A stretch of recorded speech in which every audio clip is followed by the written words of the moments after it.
Hello, as Esme mentioned, my name is Jocelyn Suzuka MacDonald. I'm very glad to see you all today. So throughout this talk, I will be referencing a photo album, which I've left at that table over there. So I please welcome you to get up and look there at the photo album if you would like, because I believe it can help provide additional context for what I'm going to say here today and for the work in the hall. First, I would like to thank Zoe, Esme, Maggie, and the entire team at the Rochester Art Center for allowing me to present my work in this exhibition and helping me make it a reality. Thank you for your tireless efforts and for allowing me to exhibit in your center. Also, I would like to give my thanks to MCAD's MFA program for creating the launch programming, which allows us emerging artists to build these valued connections with well-respected institutions. And I also need to thank my family and friends for supporting me while I made this work, for contributing your feedback, perspectives, and guidance. My work has become deeper, richer, and more faceted. And of course, thank you to everyone who made it here today to look at my work and engage in dialogue with it. This is actually my first real artist talk outside of school, so I am a little bit nervous.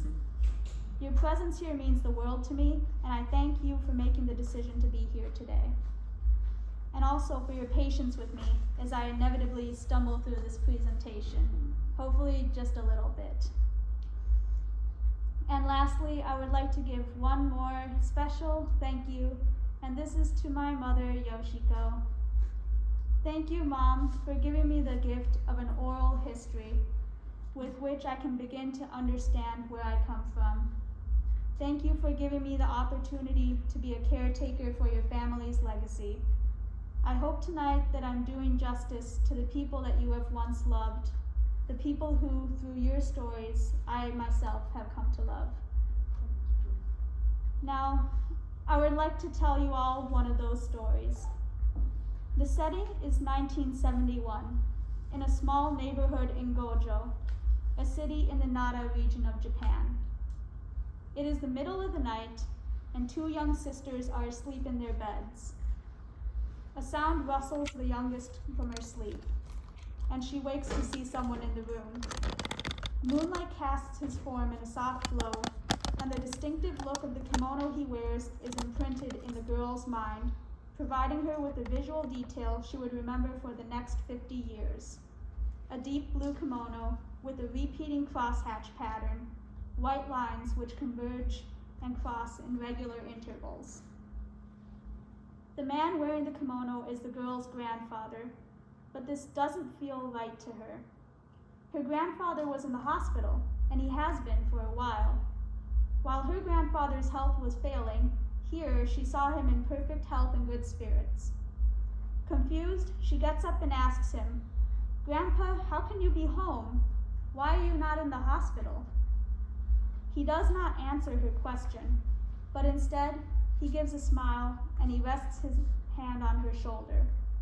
This is a familiar gesture, which turns her confusion into comfort. Her grandfather gently guides her back towards her bed. She climbs in, and when she turns back, her grandfather is gone. Across the room, her sister remains asleep, with only moonlight filling the space between them. The girl was not the only one to see her grandfather that night. The next morning, other stories came trickling out. The neighbor across the street saw him come home at the dead of night, but they noticed something strange about his walk. It was too even, too steady and level for him to be taking steps. It was as if he was floating. At the same time, the man's wife, the girl's grandmother, saw him from down the hall, entering from one room to the next. Again, he appeared strange. As if it was a glide, he was walking unhindered by the weight of his body. Eager to see her husband in such good health, the wife followed him into the room he entered, but he had vanished. Shortly after these stories were collected and shared, the family learned that the man who visited them died at the hospital the previous night. His time of death was around the same time my great-grandmother saw her husband down the hall, and the same time my mother was awakened and comforted by her grandfather. This was the story I was told of how my great-grandfather, Nagatoshi Satoru, passed from this world. His death came when he was in his 50s, and it was due to complications from diabetes, the result of a lifetime of eating sweets and rice. His love for sweets was so strong that he defied his medical condition, even going to the extent of escaping from the Nara hospital all the way to Osaka in search of rice mochi. And so it was that the kind, bespectacled man with a sweet tooth that couldn't be stopped passed to the other world with his feet as light as air.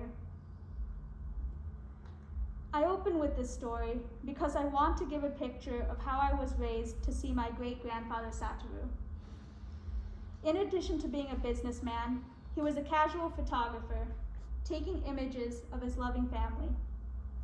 His young daughter and his wife on vacation, or being photographed himself in front of his latest model car. This is the family photo album that I would hold dear. Pudgy babies, proud mothers, and jubilant fathers. Family gatherings and day trips, all captured on film. I want to hold these photographs, and the people contain them, close to me. But unfortunately, it's not that simple. Because you see, these photographs are only a small portion of this photo album. The large majority of photographic material I have from my great-grandfather, the man with the sweet tooth, is the record of his time as a soldier for the Imperial Japanese Army in occupied China. Now, I think it's important that I pause here and give some historical context. The Asian front of World War II officially started 4 years before Pearl Harbor. The Imperial Japanese Army had already colonized and occupied Korea and Taiwan for 42 years and Korea for 27. The soldiers there used fear and repression to maintain the Japanese occupation of these lands and the people living there. And by 1937, they were looking to expand their reach deeper into Asia, right into mainland China. In the West, this conflict between China and Japan is known as the Second Sino-Japanese War. Sino meaning Chinese, and second because it follows the coattails of the first. The first took place between 1894 and 1895, and it resulted in the secession of Taiwan to Japan. The Japanese refer to the 1937 invasion of China as the Japan-China Incident, which I do think is a gentle way of putting it.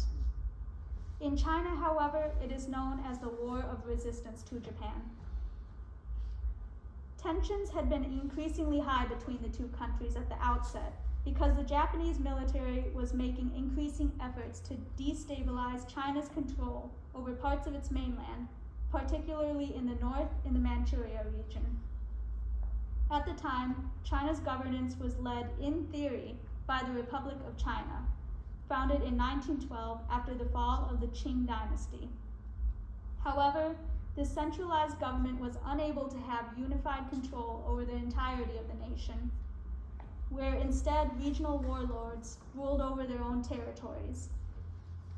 This allowed for pockets of China that the Japanese were able to pick off for themselves, because individual warlords can be bought off or defeated much more easily than one focused, unified Chinese state.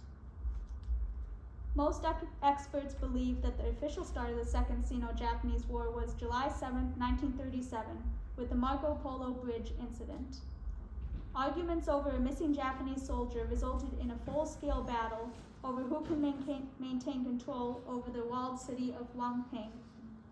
From this battle, tensions between the two countries were heightened greatly, and by the end of the month, another battle had started. So in short, and heavily simplified fashion, this was how the war between China and Japan began in the summer of 1937. I want to stress here that I am not a historian, and I do not want to claim that I'm well-read on this subject. As an American, raised in the American education system, I am removed from a cultural context in which this incident would have been relevant. As some of you may know, most of our American education regarding Japan's involvement in World War II begins with the bombing of Pearl Harbor in 1941, and it ends with the dropping of the 2 atomic bombs, Little Boy and Fat Man, on the cities of Hiroshima and Nagasaki in 1944, I'm sorry. So, most everything I've learned since is from Western scholars. I am in the process of searching out more Chinese and Japanese sources, which I think would provide a far more representative perspective on these events. But regardless, I believe it is important that I share with you what I have learned about this war so far, as it is an inseparable backdrop to my great-grandfather's photographs and my subsequent paintings, which you will see in the hall over there. I will try to be as accurate as possible in what I share, but I do consider myself a student, and I am still learning. I will also need to very briefly touch upon violence and acts of war. And I will not linger on these acts, but I feel it's important to recognize that they did take place and recognize the losses and pains of the victims. A summation of what I have learned since is this. Between the years of 1937 and 1945, it is estimated that over 20 million lives were lost due to this war, though Chinese sources may list casualties as high as 35 million. A sizable portion of these losses are Chinese civilians, either by the hands of the Imperial Japanese soldiers or due to widespread famine, disease, and other disasters caused as a result of the destabilization of the region. When the Japanese overtook a village or a city, they would either execute the people living there, or they would put their buildings to the torch. Or their troops would occupy their homes, forcing the local people to live on the street and in fear of the occupying Japanese soldiers. The largest conflicts in the war are well documented. The battle for Shanghai, which is where China put up its first prolonged defense in an attempt to catch the attention of the international community, who China hoped would come to their aid. This did not happen, and the Chinese lost Shanghai to the Japanese. The Japanese, meanwhile, were frustrated that what they thought would be a simple conquest was turning out to be a long, arduous struggle against a China that was far more determined to defend itself than initially thought. At the outset, the Japanese believed they would be able to win the war in just 3 months' time. This frustration was brought to Nanjing. This was a seat of China's power until the threat of the coming Japanese army became too great, and the Chinese leadership relocated deeper into China's interior. And though the government had evacuated, the city still remained important, both strategically and symbolically. What took place in Nanjing was the most well-known and internationally decried acts Japan made in the Second Sino-Japanese War.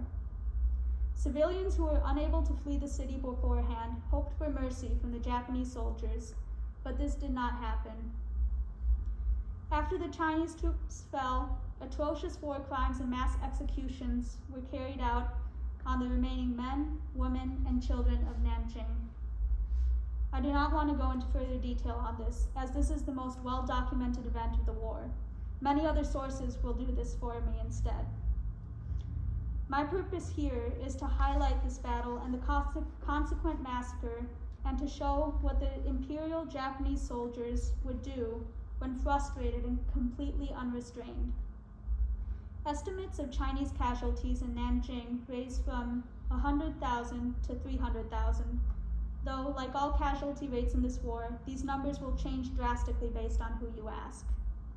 Some Japanese estimates are as low as several hundred, and even still, there are some portions of Japan, or the most conservative Japanese, that believe the extent of the massacre has been greatly exaggerated over time, or even a few that may believe it did not occur at all. Regardless, the events in Nanjing swayed international opinion sharply against Japan, and the United States began actively trying to put an embargo on the country, cutting off the island nation's resources. Throughout the war, Japan had expanded their reach all along the Pacific islands of Asia, including to Thailand, the Philippines, Malaysia, and many more, and their resources were being exhausted by all these different fronts. This made the blocking off of exports especially frustrating. The result of this was a Japanese attack against the United States in Pearl Harbor, 1941. From that point on, the story is picked up in American world history classes. Extended fighting between America and Japan happened through the Pacific Islands, with the simultaneous airstrikes on Japanese cities by American planes, all ending with the dropping of the 2 atomic bombs. To finally underscore the scale of the Chinese and Japanese conflict, I will say that around 112,000 American soldiers were killed in World War II by the Imperial Japanese Army. This number is similar to the lower estimated Chinese casualty rate in Nanjing alone. Over the course of the whole war, the number of Chinese lives lost was around 180 times that of the Americans.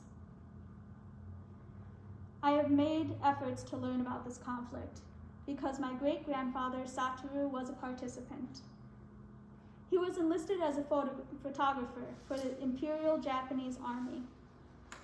The way it was explained to me is this. His duty was not to fight, but rather to use his camera to document his fellow soldiers' exploits. These photographs would then be used as propaganda back home to show off the military might of Japan as it conquered its surrounding neighbors. For a long time, I took this at face value, and I assumed that he was a non-guilty party. If he wasn't involved in the fighting, then it would be easier to hold on to my image of him as my mother knew him, a kind grandfather who loved his sweets. Satoru was enlisted in the year 1937, right at the onset of the war. He and his family would have been either in Osaka or Gojo at the time of his enlistment. A photograph in the album documents the day he left for war. His family gathered around with banners behind them. It is a stoic picture. Beyond that, these photographs are hard to pin down to a specific time or place. A small handful of them have a script handwritten on the back, and from these my mom and I were able to gather certain locations, Nanning and Guangzhou. But the vast majority don't have identifying details. From what I can tell, my great-grandfather was not involved in any of the very highly publicized battles. The largest bulk of his photographs are of the Chinese landscape, rolling hills, city buildings, and rural streets. There are also photos of military parades and of actors putting on a show for the troops. Then there are photos of soldiers posing, standing with guns and swords. This gives way to images of soldiers marching, fighting, eating, washing, and relaxing.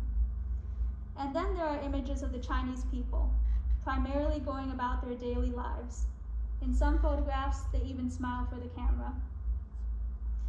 I wonder what kind of man my great-grandfather was, that he could stand on foreign soil, wearing the uniform of an occupier, and convince the people there to smile for him. I wonder if their smiling faces, or a short, polite conversation he may have had with them, lightened his conscience somewhat of the weight of what he was there to do. I no longer think that he was an innocent party, even if he was completely exempt from fighting, which I cannot confirm. He was still a party and witness to people who invaded villages, cities, and homes. His photographs show that he traveled, ate, and slept with the oppressors, and I have no reason to believe that he wasn't an oppressor himself. I searched for an understanding of his experience in China because I want to know what sort of man he was, what events he may have seen, what he would have been party to, and how he responded to them. But I think a full understanding of his time there is not possible for me to achieve. The photographs will not tell the full story, because upon their return to Japan, all images needed to be approved by the Japanese government. Anything that was considered to be representing the military in an unfavorable light would have been taken away or discarded. Inevitably, there were things that he witnessed and participated in that were left behind, the memory of them existing only to those who experienced them. After Satoru's death, these photographs were left in a pile in a forgotten antique dresser. In this pile, they were scattered all together, in no order whatsoever, and stripped from any contextual information. By the time my mom found them, they had long since been separated from anyone who remembered the events they documented. From what I understand, Satoru didn't talk about his time in China, which is common for returning Japanese soldiers. Many of them simply did not talk about what they did. My mom found these photographs while cleaning. They were long forgotten at this point. When she brought them back into the light, they weren't exactly welcomed.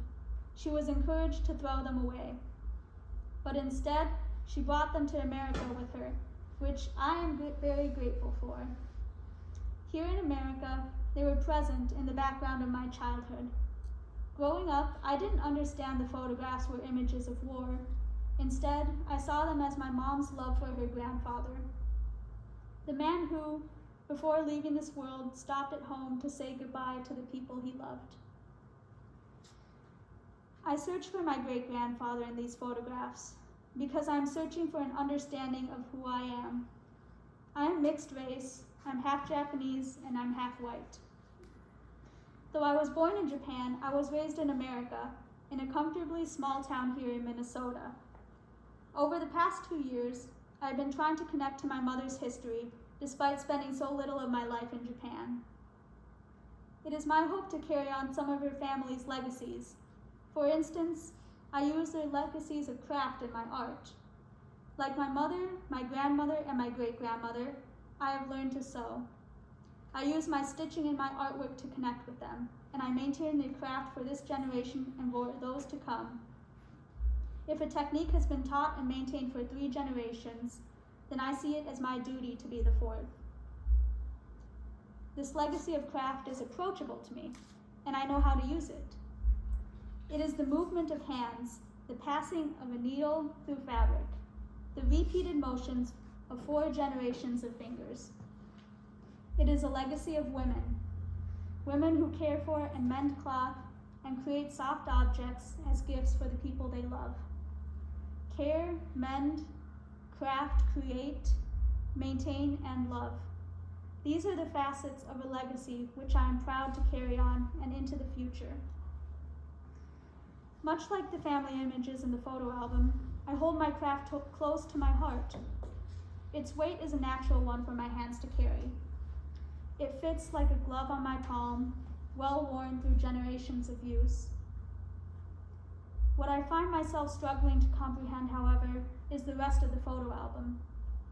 The images of war. It feels unnatural. Unlike the craft of sewing, these photographs have not been so carefully maintained. Some of their edges are damaged, while others have been ripped, signs of their previous life as a hasty pile in a dark storage closet. I struggle to comprehend the history they depict, as the actions involved within them are inherently aggressive. Occupy, invade, fight, and execute. So my first act with the archive was to maintain it in some small way by putting them in protective sleeves and loosely categorizing them. And in so doing, I needed to look at them, really look at them. I tried to look at the faces of the soldiers and understand what kind of people they are. See if this is the face of a monster or a scared boy who had a gun thrust in his hands and was forced to fight for his emperor. No soldier wanted to bring disgrace to his family, and refusing to serve would have definitely brought disgrace. But I think time and history has shown that the disgrace lies not in desertion, but in the service itself. The soldiers of the Imperial Japanese Army had acted so callously, so cruelly and inhumanely towards the people of China, Korea, Taiwan, and all across Pacific Asia. So what does one do with a family photo album that is primarily images of war? In my case, I knew I needed to confront them, because I cannot connect with the facets of my family legacy which feel comfortable to me, the craft of sewing, and ignore that which is uncomfortable. If I were to do that, I would simply be throwing away the photographs back into the forgotten dresser. And that would be denying my connection to a history of occupation and oppression. Delicately and carefully, I recreate the photographs with paint. To reference the histories being hidden and obscured over time, I use white paint on a white surface. The paint catches the light in a different manner to the surface of the parachute cloth. Because of this, the painted image flickers in and out of view, shifting based on the angle of the light and the positioning of the viewer. From a distance, my paintings all appear as blank and empty, spotless and clean, betraying the heavy history painted within them. I do this to show my frustration with the visibility of this war, how very few people in the West know about it. Not very surprisingly, the Japanese government has not widely advertised that it happened. The dropping of the atomic bombs were horrific acts which took global attention, permanently shifting the conversation towards the Japanese people as victims of war, and away from the military's imperial exploits throughout Asia. There are people in Japan, there are people in China who remember still. They may have mothers, fathers, or grandparents who suffered at the hands of Japanese soldiers. It is the same all across the Pacific coast of Asia. But the vast majority of the world has since been swept up by the global image of a cool Japan, anime and manga, kawaii, high-tech, and a deep, rich traditional culture. The memory of an imperial Japanese state has been buried by a country rebranded for a global contemporary market. Thus, the images on my paintings flicker in and out of view based on where you are standing. It will be easy to walk by them and not notice them. Those who know, though, will see them. Delicately, I recreated the photographs in paint. I made sure to only depict the Japanese soldiers and no Chinese people, as I feel that it is not my place, as a descendant of the occupier and a person who is able to navigate my country in a free, unrestricted status, to speak for and make work about the victims of oppression. I initially wanted to paint Satoru's individual perspective, as this is what I had access to. The first 9 paintings I made were of scenes taken from the daily life of a soldier, washing, crossing a river, reading a magazine, or cheering on top of conquered rubble.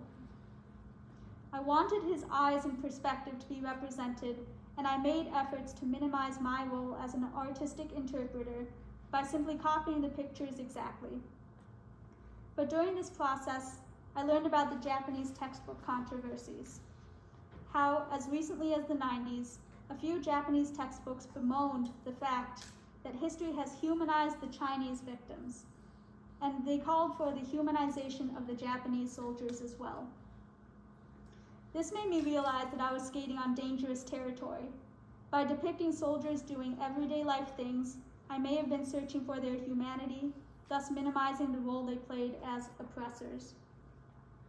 From then, I made a switch to depict singular soldiers and officers for what they are, agents of a state that has caused great harm. Here, their weapons are on display, held by these men with the pride that would become their disgrace. I have carefully painted every face in these paintings. I am a portrait artist, and I take the greatest joy in precisely capturing the very essence of a subject. I make efforts to accurately put down the faces and thus the identities of every man on these scrolls. But to have their faces proudly displayed, either living their everyday wartime lives or standing imposingly with their weapons, it felt like giving my subjects too much agency.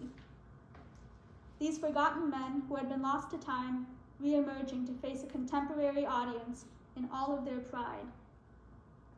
So I robbed them of their faces. Upon the conclusion of the last painting, I went and painted over each and every face. Their heads were blotted into simple white dots, blurs, smudges, and stains. All of the faces except for one. The last painting I did referenced a group shot of soldiers posing for the camera. 2 officers sit in front, while the lower-ranking soldiers stand behind. As it is painted, it is a group of ghosts. Their edges are blurred and non-distinct, and their details are lost to a haze that easily succumbs to the surface of the parachute cloth. Only one soldier in this group is painted with his face on view, his bespectacled gaze looking out to the viewer. The only face left in this painting and in the entire exhibition is the face of my great-grandfather, Nagatoshi Satoru, the man who I knew through a child's memory of his moonlit passing. His is a face that I cannot remove because I cannot deny my connection to him. I am his descendant. While I can wipe away the faces of the other men whose stories have all been lost to time, I cannot erase my connection to Satoru. In my eyes, painting over his face would be painting over my direct connection to this war and denying the burden placed on my family by my great-grandfather's actions as one who witnessed and recorded Japan's last military invasion. The work I have on display here is intricately tied to a history that is complicated and nuanced, a history of pride, of shame, and of disgrace. I feel that it is my responsibility to hold these things and announce that they did indeed happen, not to clear the conscience of me or my family, but for the victims that knew fear, pain, and loss by the hands of the Japanese soldiers. My family's history may be shameful to admit, but I don't believe it is my right to cover it up. I will not claim that I know the path forward or make any claims toward healing, but for me, I believe this is a beginning. The white paint I used on the scrolls isn't actually just white paint. It's simply primer. That's all it is. It's nothing sophisticated, it's just primer. What it is, though, is a beginning. It's a base coat. The primer is the start of a lifelong conversation about what we do with the histories of violence buried in our families and our country's past. I still don't know how to handle the image of my great-grandfather, a man who photographed the occupation of China, a man who escaped the hospital in search of mochi. For now, his presence will haunt my paintings, his spirit looking out at me from the painted surface, his bespectacled eyes present, yet revealing nothing. Thank you very much.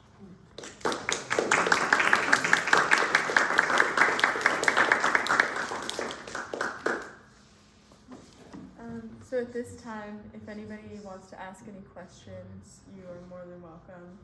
I also have questions. I hate to bring this up, but I think we may have not seen your presentation. Let's see if I So can. can you kind of walk us through the images? Yes, of course. Wait, I'm actually nearsighted, so I should just blame my eyes for that. No, and I think you might not have pressed play.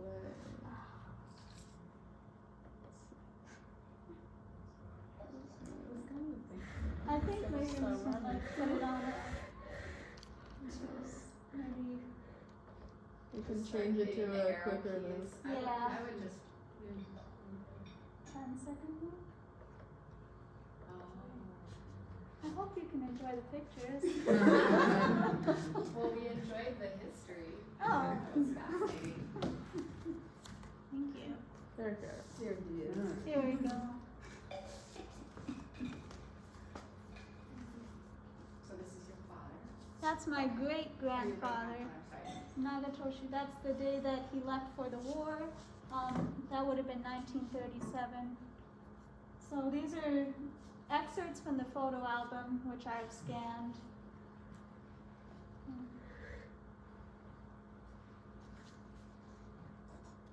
I think there's about 16 images.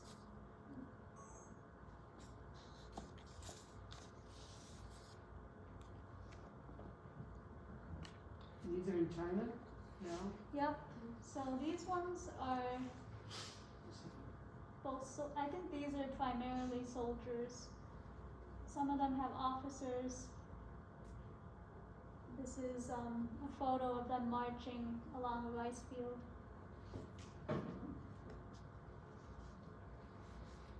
This is the first example that I did of a white painting on a white surface from the photo album. So it's kind of where I first started to play with the technique that I would then use here. The image is very hard to see unless if you are right up against it. And in this format it was particularly difficult to photograph, being very large. This is another example of an early exploration of the white on white paintings. As you can see, very difficult to photograph unless with a dark backdrop. So here is the work that is on display in the hall. The black background really does help. On the right here you will see a sketch. The process that I use to make these is I do a sketch first on just graphite, regular paper, and I put that underneath the transparent material for the scroll, and then I paint over top the sketch to create a very clean painting. Do you paint on both sides to cover the sketch completely, or? No, only one. The sketch is on a different material. It's on a different piece of paper. So the parachute cloth is transparent enough to see through. So it's a little tricky sometimes because I was using natural light to paint, but sometimes I have to fight the light. It's a particular way of doing things. Did you talk about the way that, oh, I'm sorry, you're putting your hand up. You just jumped in. And you use a brush? Yes, I used several brushes, some calligraphy type ones, other very small ones. Because at first they look like negatives. I mean, Yes. photographic negatives that somehow you had transferred to the paper. Was that part of your idea in the process? It is because I'm referencing the photographs. I'm very glad you brought that up. But in certain lighting situations, the paintings have an effect of transforming in a way. Depending on how the light is hitting it, they will look like either photo positive or photo negative.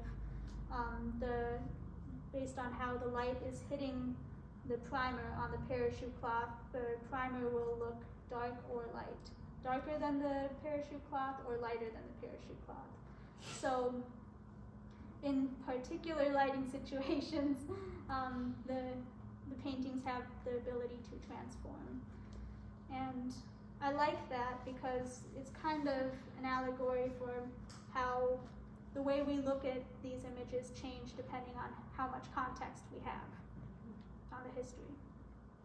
Well, they also look, well, it's a beautiful process to reference the negative because it came from a photograph and then it looks like it may be the negative, but then it really is something else, but it is that too.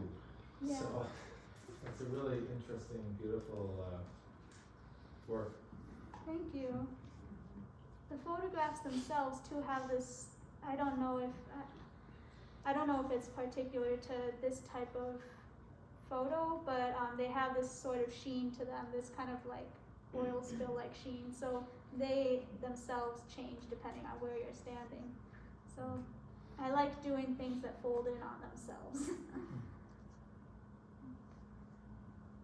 I was interested in the way that your figures float top to bottom in the picture plane, and then thinking about the parachute as being something that suspends the body in air, but also the notions of sort of rescue and support. Can you talk about the sort of meaning of why? Yeah, how did you think about why did you choose parachute?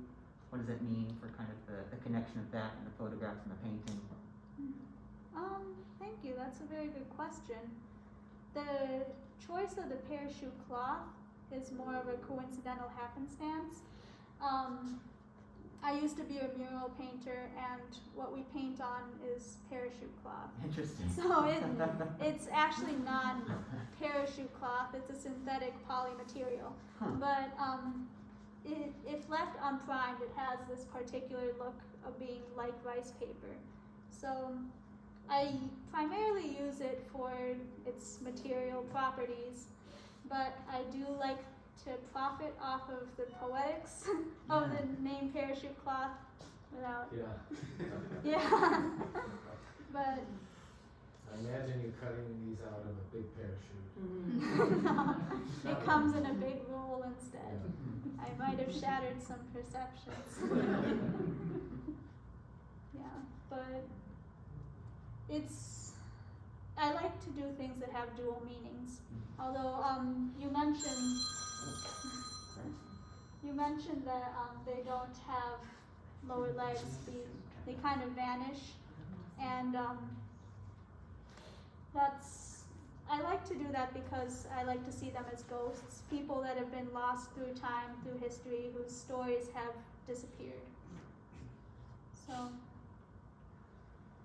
yeah. And in your process, what led you to the white on white? What came before that, or was there an evolution, or just a break into the white on white? There was an evolution.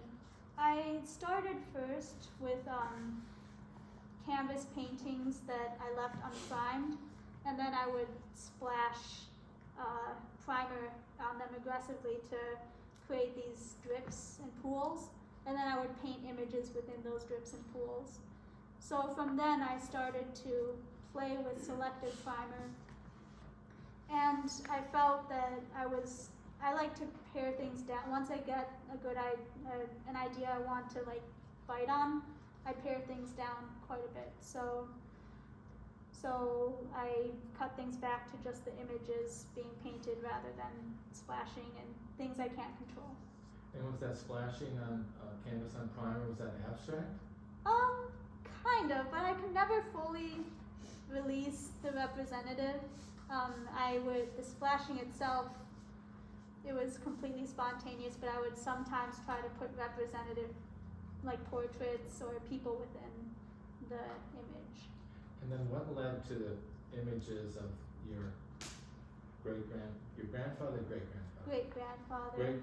You went from that to these images. Yeah. They were always kind of present in my practice because I've always tried to handle the topics of history, of identity. I focused more on being Japanese American, half Japanese, the sense of cultural loss for being raised here rather than there and being separated from my family there. So part of that complicated history is the photo album, although it's the heaviest part to discuss, and I figure at some point I need to start that discussion. Can I ask too, how long were the images from the photographs of your great-grandfather in the back of your mind, maybe waiting to come out in some work? Years or? Years. Yeah. Years. I never knew how to handle it. It's a frightening topic to handle because in like America, in Europe, it's not a known war in any fashion. But in Asia, the scars are still very deep. So I know that it has to be handled with extreme delicacy and care. And as someone who didn't grow up, well, I don't fully feel that I have the context to speak about it yet. So it takes me a while to get there. I think, as I said in the presentation, this is a beginning, but it was a beginning that I was scared to begin, but I made it here. Yes. And is this the first time that you've shown this exhibition? Yes. And have you been in contact with like the Asia Society in New York or I have the not. Japan Society? I am Not really, no. I am part of the Japanese American Society in Los Angeles, which is a new thing, but I've been trying to get back into being in contact with people. COVID, I'm naturally a shy person, and I was working on changing that, and COVID came along. But I am going to try to compile a list. Yeah, I think this would be of great interest Yeah? to a lot of people, yeah. Are you based here in Minnesota now, or do you live Yes. elsewhere? I am based in Minneapolis, yes. Yeah, I think moving forward I do want to introduce myself more to a broader conversation. Hopefully it's just the fear of starting the conversation, as mostly what I know of it is that it's a very delicate, complicated one. But, yeah.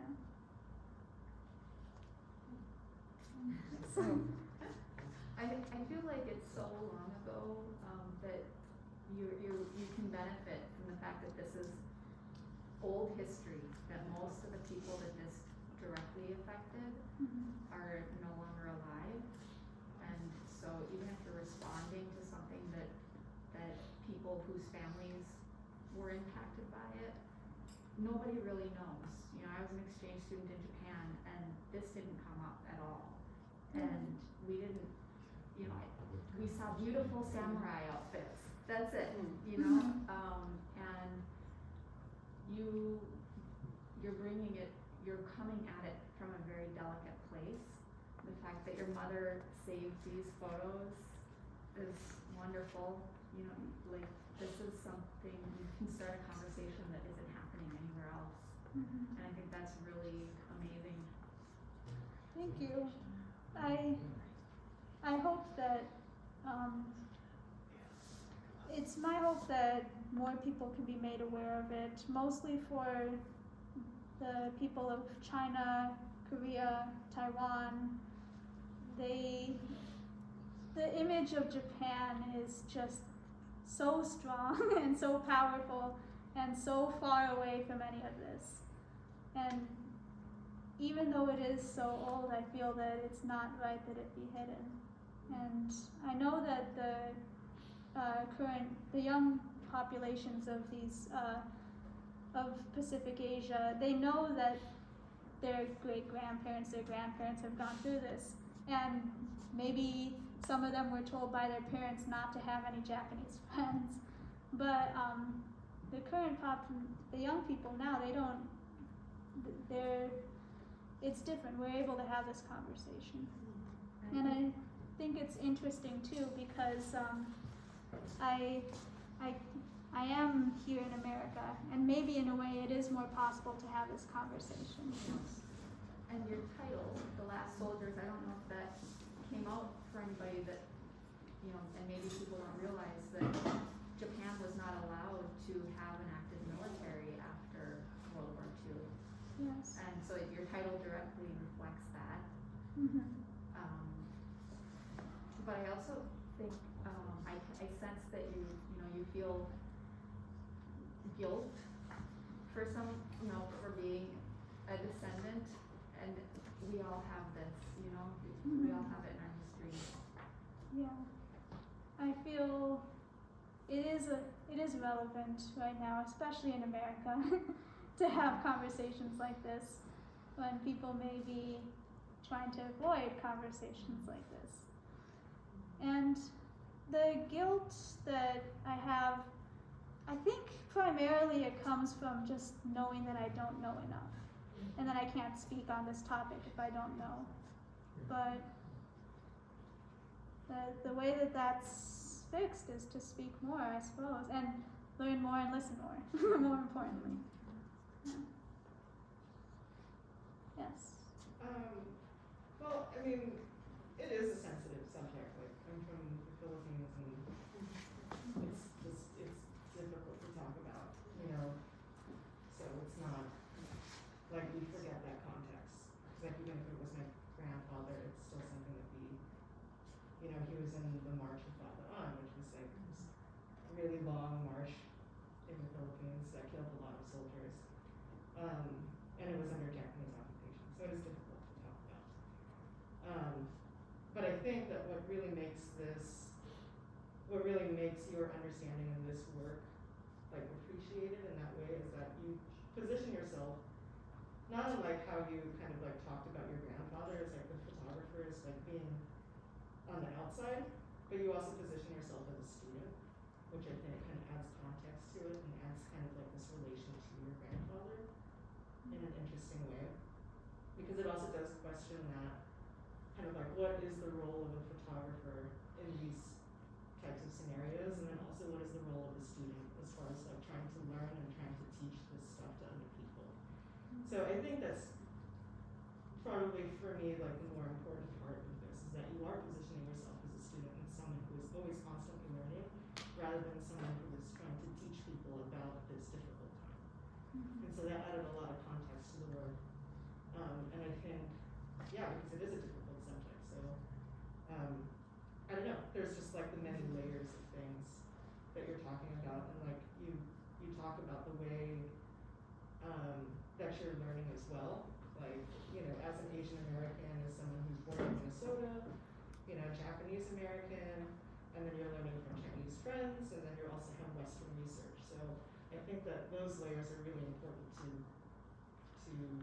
preface this with, and also it's nice that in the work it's really stripped down to that kind of like minimal level. Yeah. It's good. It's a good way to frame the context of it because it is difficult. Thank you. Yeah, it's very difficult. Yeah. And it's approaching it as a student is almost out of a necessity, but I don't know if I'll ever reach the point where I can speak as if I'm teaching. You know, it's more I'm learning. Do you want to see what I'm learning? Do you want to share with me? Jocelyn, apologies that I came in late. I think I was doing laps outside looking for the doc. Did you mention, do you know how old your great-grandfather was in that picture? I'm gonna ask, Probably he was 17 or 18. 17 or 18. Or no, it can't be 18. It's underage because from 18 and above they get the red paper, which is draft paper. But they had sort of like soldier scout that they are underage, and they could be anywhere from 9 to 15, 16. Okay. Yeah, but he's in between somewhere there. But he's definitely not 18 in there. Okay. Under 18. Under 18. Amazing. Yes, well, and the reason I asked was I wondered if you felt any relationship in that age range to his experiences or that includes. Yeah, I think under 18, I didn't really think critically about things. So I wasn't really, I don't think I was looking at the pictures, even consciously knowing that they depicted what they depicted. It was only afterwards and realizing that he was younger than me that realization came. And, yeah. Thanks for that. I was just curious if it was if you had a personal connection to where he was at his point in life and where you find yourself at in your life, and if it felt any similarity. Interestingly enough, I have a hard time connecting with him, really. I have a much easier time connecting with his wife, who sent images of their infant daughter to him while he was at war. There was one photo in there where my grandmother is a baby, and she sent it to him while he was in China with a handwritten note that says something like, she reminds me of you, she has big ears, I miss you, please come home. And I connect with that far more than what the photos of war you. And the love letter was all written politely.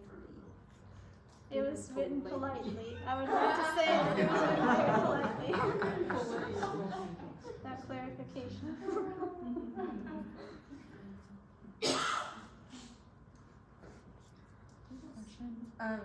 Do you think, and maybe your mom can help answer this, but do you think that these photos have like had different impacts on members of your family depending on like the generation?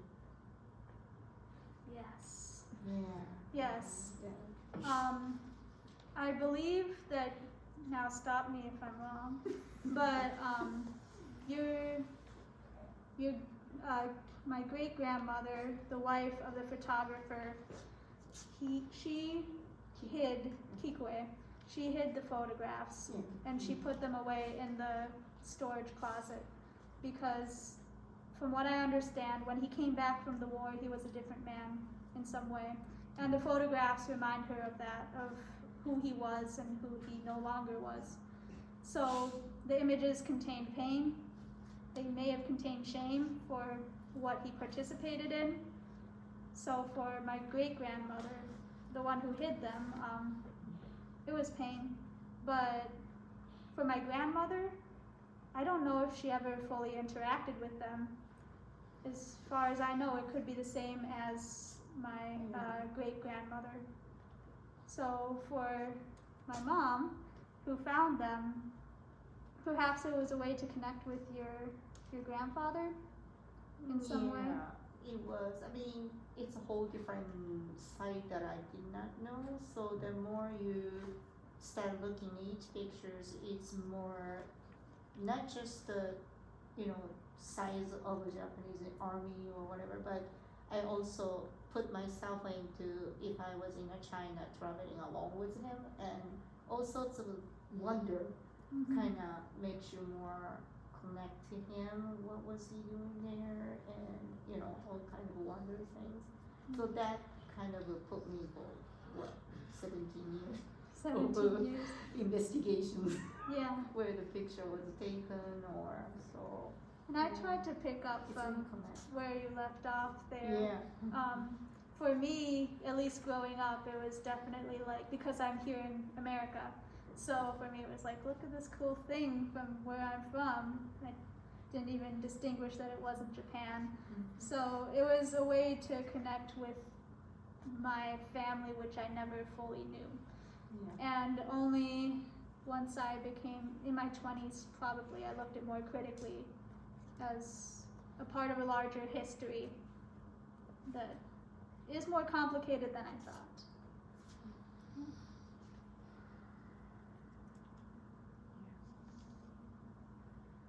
It's the same reason that I got wonders, and then I started telling you. Yeah. Well, the images are moving now. You can explain who is grandpa and grandpa's too. I will next cycle. I will explain who it is. Yeah. And there's more pictures in there. Yes. For those that came late, the photo album is over here. It's free to look at if you would like. Whole stash. Yes. Some of them do have like writing on the back. Even I mentioned that the Japanese government had to approve pictures. A few of them even have a stamp from the state with the date. Yeah. Does anyone have any more questions? Yeah. Yeah, we've never met. Is there a photo that kind of speaks more, I guess, humanizes him more for you? And there's something that I guess connects you. Is there one photo that stands out that connects you more to your great grandfather there than any other? I think the photo that connects me, where I think I see the most of him, is of one when he's sitting in a car, in the passenger seat of a car. I've never met him, but I can tell from this photo that he really likes cars. Like he just looks very happy. It's one of the few places where he looks genuinely happy to be in this, I don't know cars, but it was, I believe that it was current at the time. It must have been very exciting for him. So to see that excitement, that's how I can start to connect with him.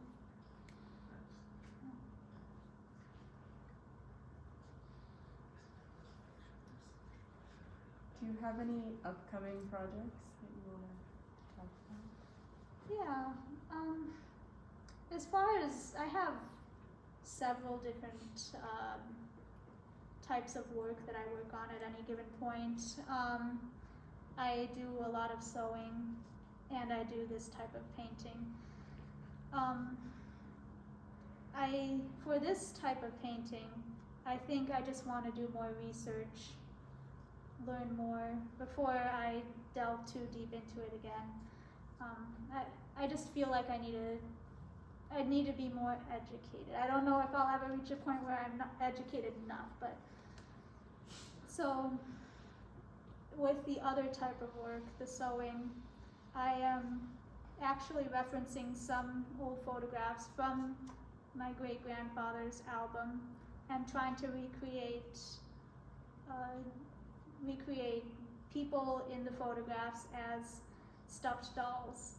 It's a way to, not of the war in China, but of my family, because it's a way to connect with the people that came before me in kind of a tactile way. So I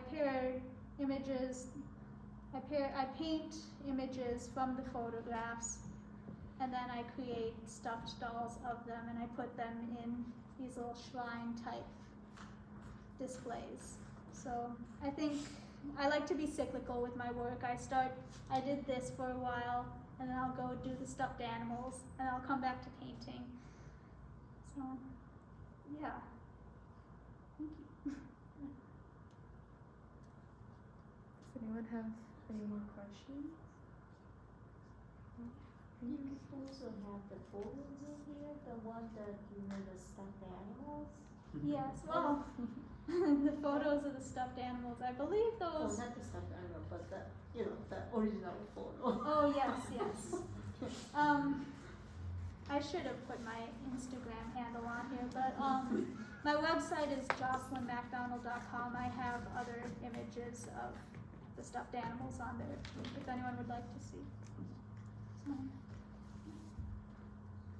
I've seen them, they're very cute. Thank you.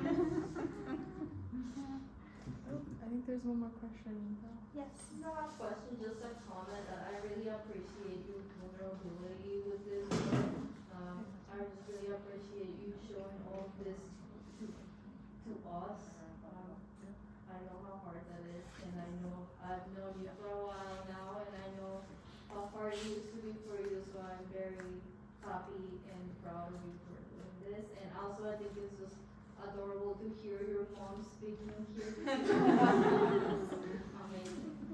If only every artist were lucky enough to have their mom help them to artist talk. Thank you. Yeah.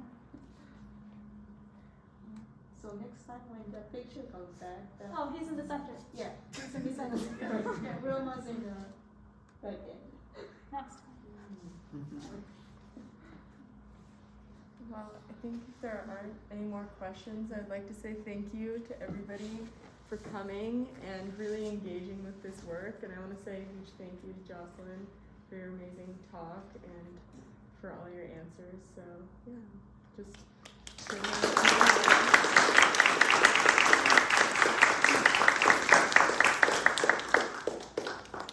and I know that the photo album is over there if people want to look at it and look around. Free to see